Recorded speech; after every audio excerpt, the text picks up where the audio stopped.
पाकिस्तान के पूर्व विदेश मंत्री बिलावल भुट्टो के बयान पर आतंकवादी संगठन लश्कर ए तैयबा के चीफ हाफिज सईद का बेटा तलहा सईद बिलबिला रहा है। आतंकी हाफिज सईद का बेटा तलहा, जो खुद भी अमेरिका की ओर से घोषित आतंकवादी है, वो अब बिलबिला रहा है।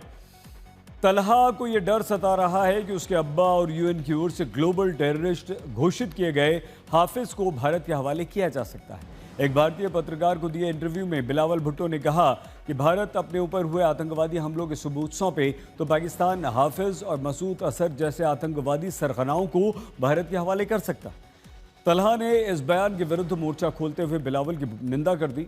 आतंकवादी तलहा कह रहा है कि बिलावल ने मेरे पिता हाफिज पर जो बयान दिया उससे दुनिया भर में उनकी बेइज्जती हुई है। तलहा ने कहा है कि बिलावल भुट्टो मेरे पिता को दुश्मन देश भारत के हवाले करने की बात करता है। हम और हमारी कौम इसका विरोध करते हैं।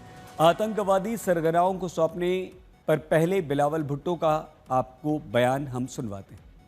तलहा लश्कर का दूसरा सबसे बड़ा कमांडर और आतंकी हाफिज का बेटा है।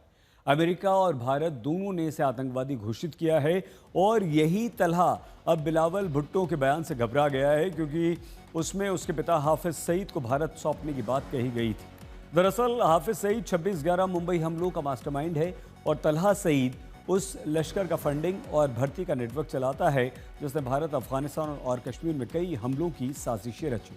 दोनों बाप बेटों पर आतंकवाद फैलाने, भड़काऊ भाषण देने, लाखों डॉलर जुटाकर आतंकवादी नेटवर्क चलाने के बेहद गंभीर आरोप हैं। भारत लगातार पाकिस्तान से इन दोनों की गिरफ्तारी और प्रत्यर्पण की मांग करता रहा है। बिलावल भुट्टो के बयान के बाद से पाकिस्तान दो हिस्सों में बंट गया। एक तरफ मुल्ला और मिलिट्री और दूसरी तरफ राजनीतिज्ञ। मुल्ला और मिलिट्री का कनेक्शन पाकिस्तान में पुराना है और ये बात खुद पाकिस्तानी सेना का हिस्सा रह चुके आदिल राजा ने आज तक रेडियो को पॉडकास्ट में कही।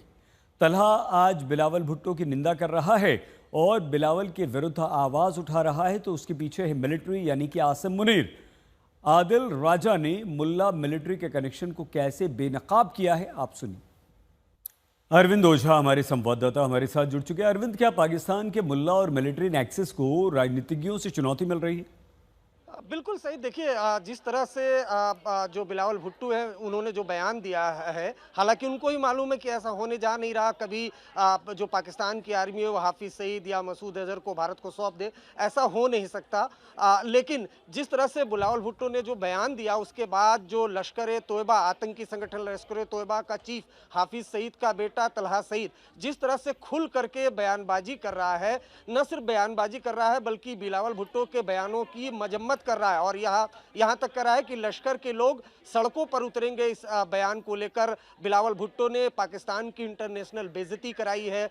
तो सीधे सीधे जो मुल्ला मिलिट्री अलायंस है उसका नेक्सस साफ दिख रहा है। यहाँ तक कि ऑपरेशन सिंदूर के बाद भी ये नेक्सस दिखा था, जब मुरीदके के हेडक्वार्टर में जब अटैक हुआ था और उसमें लश्कर का आतंकवादी मारा गया था, तो पाकिस्तान आर्मी के जो सीनियर ऑफिशियल थे वो वहाँ पर आंसू बहाते दिखे थे एक आतंकी की मौत पर। तो ये नेक्सस काफ़ी पुराना और इस नेक्सस का इस्तेमाल प्रॉक्सी वॉर के लिए जो पाकिस्तान आर्मी है वो करती है भारत के खिलाफ। और इसी के तहत जो तलहा सईद है उसने खुलकर एक पॉलिटिशियन के खिलाफ बयानबाजी की है। तो इसका मतलब हुआ, आपने यहाँ पर पहलगाम का उल्लेख किया अरविंद, क्या ऑपरेशन सिंदूर के बाद पाकिस्तान के लिए आतंक और आतंकवादियों का बचाव करना अब अरविंद मुश्किल हो रहा है? बिल्कुल मुश्किल हो रहा है और शायद इसी वजह से जब फॉरेन मीडिया ने ये सवाल पूछा बिलावल भुट्टो से, तो उन्होंने कहा, हालांकि वो खुद भी अच्छी तरह से जानते कि कभी ऐसा होने वाला नहीं है, क्योंकि जिस आतंकी संगठनों को पाकिस्तान में पाला पोसा गया, फंड किया गया और ये सब कुछ पाकिस्तान की सरकार, पाकिस्तान की आर्मी ने किया, और सिर्फ इसलिए कि भारत के खिलाफ प्रॉक्सी वॉर को अंजाम दे सके वो आतंकवादी, और गाहे बगाहे वो वैसा करते भी हैं। तो जिन हुक्मरानों ने इन आतंकी संगठनों को खड़ा किया है सईद, अब वही आतंकी संगठन के खिलाफ खुलकर बोलने भी लगे हैं। बहुत धन्यवाद अरविंद ओझा हमारे संवाददाता जानकारी दे रहे थे। भारत